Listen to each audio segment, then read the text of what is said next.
बिस्मिल्लाहिर्रहमानिर्रहीम। आज हम शुरू करेंगे एक्सरसाइज 7.2। 7.2 में बच्चों बिल्कुल 7.1 वाले ऑपरेशंस हैं। चंद एक नई बातें हैं, उसके अलावा सारी बातें वही 7.1 वाले हैं। यानी सबसे पहले काम, जिस तरह आपको वेक्टर्स के एडिशन और सब्ट्रैक्शन का पता है, वो काम होंगे।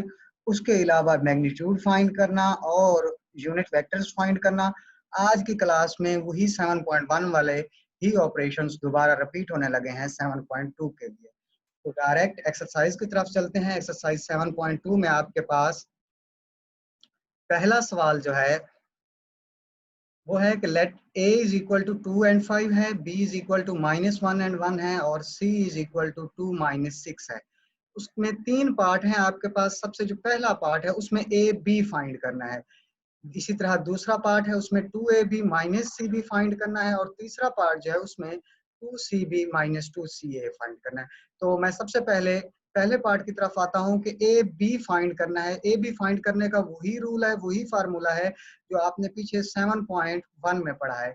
यानी जो भी आपके पास वेक्टर्स गिवन है, जिस तरह ये सवाल में ए बी है, उसको आपने पोजीशन वेक्टर की फॉर्म में लिखना है। यानी कि ए बी को बच्चों आपने लिख लेना है ओ बी माइनस ओ ए। इसी तरह आपने 7.1 में भी किया, उसमें ए बी भी था, पी क्यू भी था और भी बहुत सारे इस तरह के वेक्टर्स गिवन थे। आपके पास जो भी वैल्यूज गिवन होती हैं उनको पोजीशन वेक्टर की फॉर्म में इसी तरह ही लिखा जाता है जिस तरह ये पहला लिखा हुआ है। तरीकाकार एक बार फिर से बता देता हूँ। जो सेकंड में लिखा हुआ है वेक्टर उसको फर्स्ट में लिख लेना। वैसे इसका मुकम्मल डिटेल मैंने पहले लेक्चर में बता दी है, अगर किसी ने नहीं देखा तो उस वीडियो को देख लें एक दफा। तो ओ बी माइनस ओ ए। इसी तरह अगर फर्ज करें बी सी फाइंड करना होता तो वो ओ सी माइनस ओ बी होता। तो ए बी फाइंड करना है इज इक्वल टू आएगा ओ बी माइनस ओ ए। अब दरअसल ओ बी क्या है, यानी पोजीशन वेक्टर ऑफ बी, ये जो आपको सवाल में ही गिवन है। और इसी तरह ओ ए क्या है, यानी पोजीशन वेक्टर ऑफ ए, ये आपके क्वेश्चन में ही गिवन है। तो ओ बी की जगह ये देखें, पहला वेक्टर जो है, सॉरी पहला कोऑर्डिनेट जो है वो है माइनस आई और इसी तरह से दूसरा जो है वो प्लस जे और माइनस फिर जो आपके पास ओ ए बनता है उसके कोऑर्डिनेट है 2 और 5, तो वो हो जाएंगे 2i प्लस 5j। तो minus I plus J as it is, ऐसे ही इस माइनस को अंदर मल्टीप्लाई करेंगे तो -2i और -5j हो जाएंगे। अब इनकी एडिशन या सब्ट्रैक्शन का रूल्स ये होता है कि जो i वाले हैं वो i वाले के साथ ऐड या सब्ट्रैक्ट हो सकते हैं, इसी तरह j वाले j वाले के साथ। अगर तीसरा कोऑर्डिनेट यानी k वाली टर्म मौजूद होती तो हम उसको k वाली के साथ ही ऐड या सब्ट्रैक्ट कर सकते थे। तो -i -2i date is -3i और प्लस जे -5j, तो ये -4j। तो आपके इस पहले सवाल का पहला पार्ट यही था कि आपने ए बी फाइंड करना था, तो वो इक्वल आता है -3i -4j के। इसी तरह से बच्चों इसका दूसरा पार्ट था कि आपने 2ab -cb ये फाइंड करना है। तो 2ab, तो 2ab की जगह पर वही फार्मूला जो आपने पीछे भी पढ़ा है कि ob माइनस ओ ए, फिर इसी तरह से माइनस और सी बी है तो उसको लिखेंगे ओ बी माइनस ओ सी। तो ये वैल्यूज लिखने के बाद आपके सवाल में ही ये सारी इनकी वैल्यूज गिवन है। यानी ओ बी की भी वैल्यू गिवन है -i प्लस जे, ओ ए की भी गिवन है 2i प्लस 5j, माइनस इसी तरह ओ बी की भी वैल्यू गिवन है -i प्लस जे और ओ सी की भी गिवन है 2i माइनस 6j। तो -i plus J as it is, minus को अंदर मल्टीप्लाई करेंगे तो ये -2i माइनस 5j और ये माइनस ऐसे ही लिखा हुआ है, ये भी -i प्लस जे वैसे ही, और इस माइनस को अंदर मल्टीप्लाई कर देंगे तो -2i माइनस 6j हो जाएगा, sorry minus minus plus 6j हो जाएंगे। अब ये देखें, माइनस का i माइनस के 2i -3i प्लस जे -5j, आंसर आ जाएगा -4j। इसी तरह ये माइनस आ गया यहाँ पे, -i -2i -3i और इसी तरह से प्लस जे प्लस 6j तो +7j। अब इस 2 को अंदर मल्टीप्लाई कर दें तो आपके पास 2 को 3 से करेंगी तो -6i, इसी तरह 2 को 4 से भी करना है। ब्रैकेट के अंदर मौजूद तमाम वैल्यूज से बाहर वाली वैल्यूज को मल्टीप्लाई करना होता है, तो -8j हो जाएगा। इसी तरह माइनस इस तरह मल्टीप्लाई करेंगी तो +3i और -7j। अब इनको भी उसी तरह से आपने ऐड या सब्ट्रैक्ट कर लेना है। यानी माइनस के 6 आए प्लस 3 आए तो बाकी बच जाएगा -3 आए और इसी तरह से -8j और -7j, तो ये बन जाएंगे -15j। ये आपके पहले दो पार्ट हैं इसके। इसी तरह से आपका जो इसका तीसरा पार्ट है उसमें ये फाइंड करना है कि 2CB माइनस 2C, तो 2 दोनों में कॉमन है, मैंने कॉमन अलग कर लिया है, बाकी बच जाएगा CB माइनस CA। अब CB को लिखा जा सकता है OB माइनस OC, इसी तरह माइनस है और CA को लिखा जा सकता है OA माइनस OC। बाकी ऐसे ही लिख लिया है, इस माइनस को अंदर मल्टीप्लाई किया है तो माइनस का OA और माइनस माइनस प्लस का OC आ जाएगा। एक OC नेगेटिव है, एक OC पॉजिटिव है, दोनों आपस में कट जाएंगे, बाकी बच जाएगा OB माइनस OA और उन दोनों की वैल्यूज सब्स्टिट्यूट कर दी हैं। वैल्यूज के बाद इस माइनस को अंदर मल्टीप्लाई किया है तो बन जाएगा माइनस 2i माइनस 5j। अब माइनस का i माइनस के 2i तो आंसर आ जाएगा माइनस 3i और प्लस j माइनस 5j तो आंसर आ जाएगा माइनस 4j। फिर ये जो बाहर 2 मौजूद है इसको अंदर मल्टीप्लाई करेंगी तो आपके पास बन जाएगा माइनस 6i, 2 को मल्टीप्लाई करेंगे पहले 3 के साथ तो माइनस 6i और फिर 2 को 4 के साथ करेंगे तो माइनस 8j। तो बच्चों जो हमारा तीसरा पार्ट था उसमें हमने फाइंड करना था 2CB माइनस 2CA की वैल्यू, तो वो आ गई है माइनस 6i माइनस 8j। ये बिल्कुल वही सवाल है, वही काम है जो आपने 7.1 में किया है, जस्ट वेक्टर्स के एडिशन और सब्ट्रैक्शन थी पहले सवाल में भी, दूसरा सवाल भी इसी बात पर ही है। यानी देखें अगर दूसरे सवाल में एक वेक्टर u भी गिवन है, एक वेक्टर v भी गिवन है, एक w भी गिवन है, 3 वेक्टर्स गिवन है और फाइंड करना है इंडिकेटेड वेक्टर्स, जो आपके पास इंडिकेटेड वेक्टर्स या नंबर्स आपके पास गिवन है उनको। जिस तरह पहला पार्ट है कि u plus 2v plus w, ये फाइंड करना है। अब u plus 2v plus w इसका मतलब 3 वेक्टर्स को आपने ऐड करना है, u v w तीनों आपके पास गिवन है, तो जरा पुट करेंगे u की जगह उसकी वैल्यू प्लस 2 और फिर v की वैल्यू और प्लस w की वैल्यू, फिर आपने एज इट इज लिखना है, सिर्फ इस 2 को अंदर मल्टीप्लाई करना है, यानी 6i माइनस 4j और प्लस 4k, बाकी बाहर वाली वैल्यू ऐसे ही लिखी रहेगी। अब इनकी भी एडिशन या सब्ट्रैक्शन होगी, यानी i वाले i के साथ, j वाले j के साथ और इसी तरह से लास्ट जो टर्म है k वाली वो k के साथ। अब अगर i वाले टर्म्स देखें तो ये यहाँ पे i प्लस 6i 7i और प्लस 5 ये हो जाएंगे आपके पास 12i, ये यहाँ पे हो गए। इस तरह j वाली टर्म्स देखें, प्लस के 2j माइनस के 4j, यानी माइनस 2j बच गए और माइनस j ये है तो टोटल हो जाएंगे माइनस 3j। और k वाली टर्म्स देखें तो माइनस के प्लस 4k, यानी 3k बच गए और 3k ये हैं तो टोटल आपके पास 6k। इसका मतलब जो इसका पहला पार्ट था जिसमें आपने फाइंड करना था कि u plus 2v plus w किसके इक्वल आता है, तो वो दरअसल आता है 12i minus 3j plus 6k के इक्वल आता है। इसी तरह से बच्चों नेक्स्ट पार्ट देखें, उसमें भी यही वेक्टर्स के एडिशन या सब्ट्रैक्शन है। देखें जो v minus 3w, v vector भी आपके पास गिवन है, w वेक्टर भी गिवन है, जस्ट जो माइनस 3 है वो आपने w के बाहर लिखना है और फिर उसको w की वैल्यूज के साथ मल्टीप्लाई कर देना है, यानी कि 3i minus 2j 3i minus 2j plus 2k और minus 3 into 5i minus j plus 3k।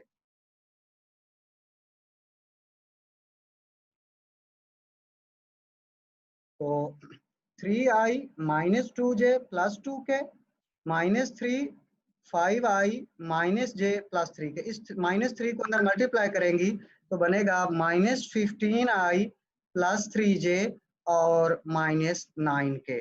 अब जरा एडिशन या सब्ट्रैक्शन देख लें, i वाली टर्म एक ये है यानी 3i माइनस 15i, तो बाकी बच जाएंगे माइनस 12i माइनस 2j और प्लस 3j, तो बाकी बच जाएगा प्लस j और प्लस 2k माइनस 9k, तो आपके पास रिजल्ट आएगा माइनस 7k।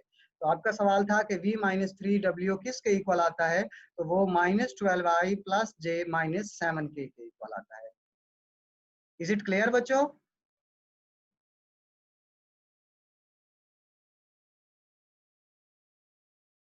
अच्छा जी नेक्स्ट देखें जरा, यस सर।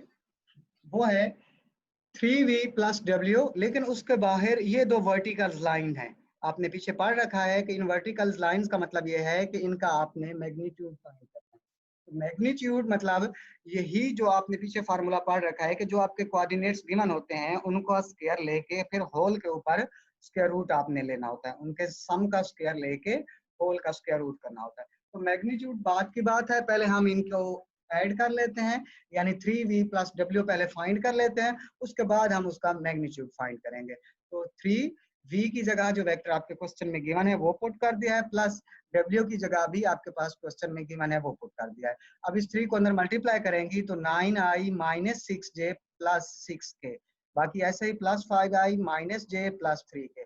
अब देखें 9i और प्लस 5i तो डेट इज 14i, और इसी तरह माइनस 6j माइनस j तो ये बन जाएंगे माइनस 7j, प्लस के 6k हैं प्लस 3k हैं तो ये बन जाएंगे प्लस 9k।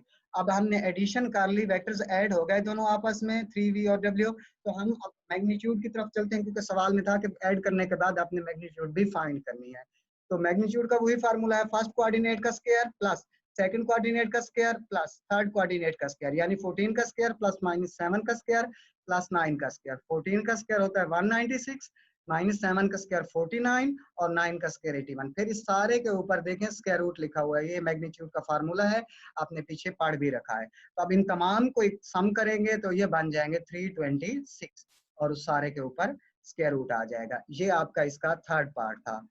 उसके अलावा नेक्स्ट देखें बच्चों, question number 3, find the magnitude of the vector v and right the direction cosines of v। देखें दोबारा मैग्नीट्यूड फाइंड करने को कहा गया है, पिछली एक्सरसाइज में भी आपने मैग्नीट्यूड फाइंड करना सीखा है, इसमें दोबारा वही बात है, मैंने क्लास शुरू करने से पहले ही बता दिया था कि वही दोबारा ऑपरेशंस आएंगे जो आपने 7.1 में किया है। तो मैग्नीट्यूड फाइंड करने के लिए वही वेक्टर जो गिवन है वही फार्मूला, यानी फर्स्ट कोऑर्डिनेट का स्क्वायर यानी 2 का स्क्वायर प्लस 3 का स्क्वायर और प्लस 4 का स्क्वायर, होल का स्क्वायर रूट। 2 का स्क्वायर बच्चों होता है 4 और प्लस 3 का स्क्वायर होता है 9 प्लस 4 का स्क्वायर होता है 16। तो 4 प्लस 9 प्लस 16 इनको ऐड करेंगे तो आपके पास आ जाएगा 29 और होल के ऊपर हो गया स्क्वायर रूट। ये आपके इस सवाल का पहला हिस्सा हो गया कि आपने मैग्नीट्यूड फाइंड करना है। लेकिन दूसरा हिस्सा ये भी था कि डायरेक्शन को साइन भी फाइंड करें।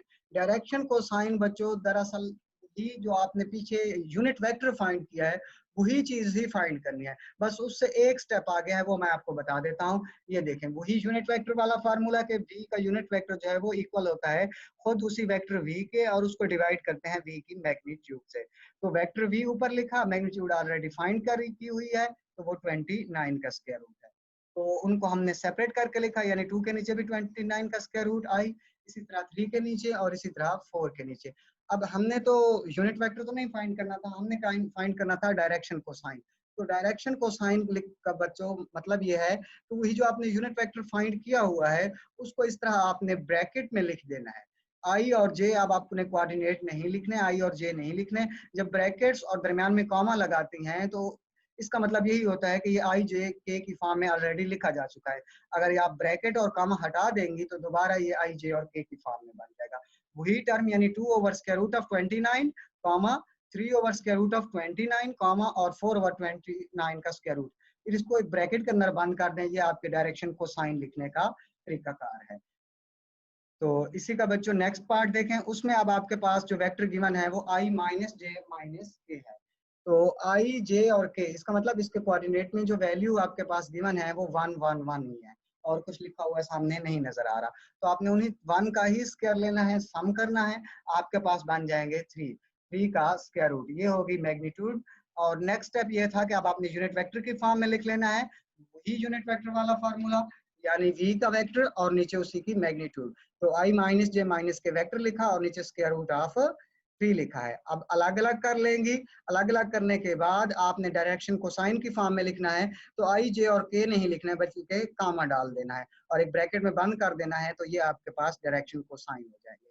इसी तरह जो नेक्स्ट है बच्चों वो है v इज इक्वल टू है 4i माइनस 5j, ये इसका तीसरा पार्ट है। वही काम आपने सबसे पहले मैग्नीट्यूड फाइंड करनी है, यानी 4 का स्क्वायर प्लस माइनस 5 का स्क्वायर। तो 4 का स्क्वायर 16 और प्लस माइनस 5 का स्क्वायर वो 25। अब इन दोनों के स्क्वायर को आप लोग ऐड करेंगी तो आपके पास आ जाएगा 41 होल स्क्वायर रूट, ये होगी मैग्नीट्यूड। मैग्नीट्यूड आ गई 41 स्क्वायर रूट। अब आपने यूनिट वेक्टर फाइंड करना है, तो आपके पास वेक्टर था 4i माइनस 5j और उसको डिवाइड कर दिया है उसकी मैग्नीट्यूड से यानी 41 के स्क्वायर रूट से, और उसको अलग अलग कर लिया है यानी 4 ओवर 41 का स्क्वायर रूट आई और माइनस इसी तरह 5 ओवर 41 का स्क्वायर रूट और जे। और इसको डायरेक्शन कोसाइन की फॉर्म में लिखेंगे। अब आई जे और के लिखने की जरूरत नहीं है, इसमें के की वैल्यू नहीं है, इसलिए मैंने डायरेक्ट उसकी जगह 0 लिख दिया है। तो फर्स्ट कोऑर्डिनेट यानी 4/41 का स्क्वायर रूट कामा और -5 और 41 का स्क्वायर रूट कामा, और के वाला कोऑर्डिनेट है ही नहीं तो इसलिए उसकी जगह 0 लिख दिया है। तो बच्चों ये हमारे पहले 3 सवालात थे जिसमें आपने वेक्टर्स के एडिशन और सब्ट्रैक्शन, यूनिट वेक्टर्स, मैग्नीट्यूड और डायरेक्शन कोसाइन, इन 3 बातों से मुताल्लिक सीखा है जो आपने पिछली क्लास में या पिछली जो एक्सरसाइज है उसमें भी किया है। तो आज यही दोबारा आए हैं, ठीक है। तो चौथा सवाल देखें, उसमें भी वही चीजें हैं जो आपने पहले पढ़ रखी हैं। Find alpha so that alpha I plus alpha plus 1j plus 2k is equal 2k, और उसके बाहर देखें मैग्नीट्यूड है और इज इक्वल टू 3 है।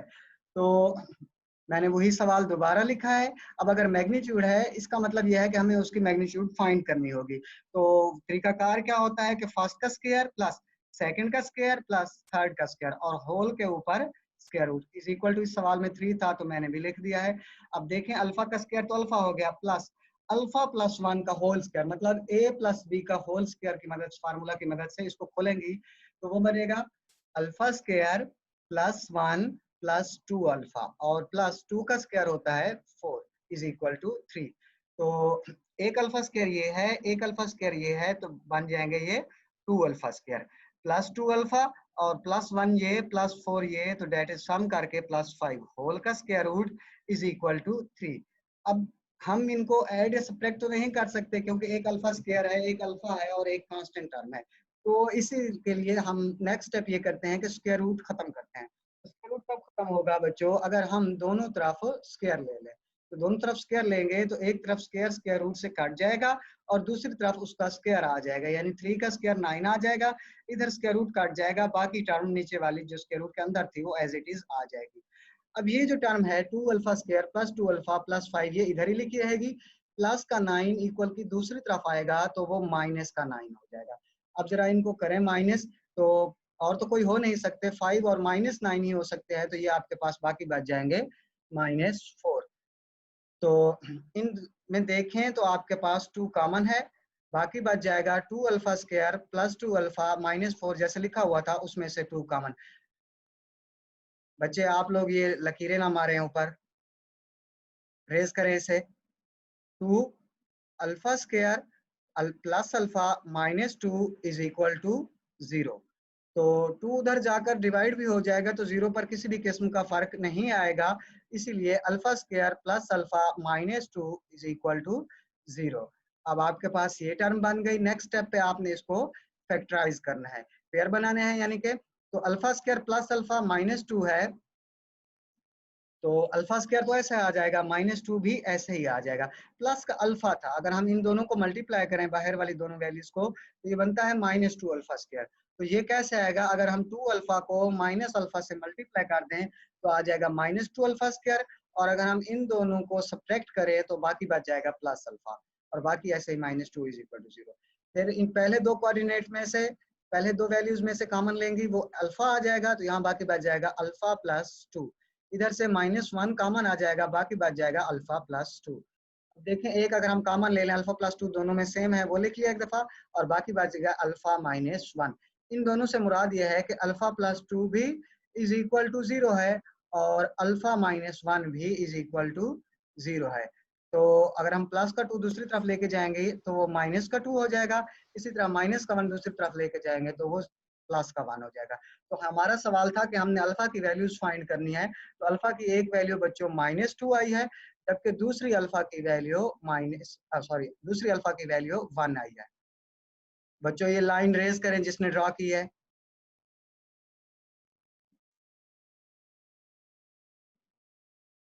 नेक्स्ट देखें, आपके पास पांचवा सवाल है, find a unit vector in the direction of v। ये बिल्कुल पिछली एक्सरसाइज वाला सवाल है, आपने खुद करना है। मैं बता देता हूँ कि जो आपके पास वेक्टर गिवन है आपने उसका यूनिट वेक्टर फाइंड करना है। बस यूनिट वेक्टर के लिए आपके पास जो वेक्टर गिवन है उसका मैग्नीट्यूड फाइंड करना, जिस तरह मैंने इसमें किया है। इसका आ गया स्क्वायर रूट ऑफ 6, और फिर उसकी मैग्नीट्यूड फाइंड करने के बाद आपने उस वेक्टर को उसकी मैग्नीट्यूड से डिवाइड करना होता है और आपके पास आंसर आ जाएगा। ये बहुत ही आसान सा सवाल है बच्चों, आपने खुद करना है, पिछली एक्सरसाइज में भी किया है, इसमें भी कर लिया है आपने। छठा सवाल है बच्चों कि अगर हमारे पास एक वेक्टर ए है, बी है दूसरा वेक्टर और एक तीसरा वेक्टर सी, तीन वेक्टर्स गिवन है, find a unit vector parallel to 3a - 2b + 4c। एक यूनिट वेक्टर फाइंड करना है जो कि पैरेलल है 3a - 2b + 4c के। तो स्टार्ट में ही मैं लेट कर लेता हूँ, एक जो यूनिट वेक्टर फाइंड करना है उसको नाम दे देता हूँ, मिसाल के तौर पर मैंने उसको v कह दिया है। वो v वेक्टर दरअसल इक्वल है 3a - 2b + 4c के। अब इस सब में आपने वो वैल्यूज पुट कर देनी है जो आपके क्वेश्चन में गिवन है, यानी a की ये वाली वैल्यू, b की ये और c की ये वाली वैल्यू। तो 3 ऐसे ही, और आगे a की वैल्यू -2 और आगे b की वैल्यू और +4 आगे c की वैल्यू। तीनों वैल्यूज लिखने के बाद आपने 3 - 2 और 4 को अंदर मल्टीप्लाई कर देना है। मल्टीप्लाई करने के बाद आपके पास रिजल्ट आएगा 9i -3j -12k +4i +8j के, और इसी तरह से +4i और +8j -4k। तो अगर देखें 9i और दूसरी टर्म आपके पास बन रही है i वाली +4i और +4i, तो ये बन जाएंगे आपके पास 17i। और नेक्स्ट देखें, अगर आप j वाली टर्म्स देखती हैं तो आपके पास हैं -3j +8j यानी 5j बाकी बच गए और 8j ये है, तो ये हो जाएंगे आपके पास 13j। और k वाली टर्म्स देखती हैं आपके पास, पहली टर्म है -12k, फिर है +6k और -4k। इनको ऐड और सब्ट्रैक्ट करेंगे तो बाकी बच जाएंगे -10k। इसके अलावा वेक्टर्स के आपने जो था काम के मल्टीप्लाई और एडिशन सब्ट्रैक्शन वो कर ली। नेक्स्ट स्टेप था कि इनकी आपने मैग्नीट्यूड फाइंड करनी है। मैग्नीट्यूड जो वेक्टर फाइंड हो चुका है उसके लिए 17 का स्क्वायर प्लस 13 का स्क्वायर और प्लस -10 का स्क्वायर, स्क्वायर लेंगी, सबका सम करेंगी, यानी 17 का आ जाएगा 289 और 13 का आ जाएगा 169 और 10 का आ जाएगा 100। इन सबको ऐड कर लेंगी तो आपके पास बन जाएगा 558 और इसके ऊपर स्क्वायर रूट। ये होगी मैग्नीट्यूड फाइंड। तो आपका सवाल था कि सिर्फ मैग्नीट्यूड नहीं फाइंड करनी, आपने एक ऐसा वेक्टर फाइंड करना है जो कि पैरेलल हो इसके। तो हम मिसाल के तौर पर जो हमने वेक्टर फाइंड करना है, ए वेक्टर पैरेलल टू v जो हमें गिवन है वो हम कहते हैं कि वो v यूनिट वेक्टर है। तो v unit vector is equal to वही वेक्टर v और नीचे उसकी मैग्नीट्यूड, वही वेक्टर लिखा है और उसकी मैग्नीट्यूड लिख दिया जो 558 का स्क्वायर रूट है, और उसको अलग अलग करके लिख देंगी, यानी 17 और 13 और 10 को अलग अलग करके लिख लेंगी तो आपका सवाल मुकम्मल हो जाएगा। यानी कि आज आपने यही 6 सवाल ही करने थे।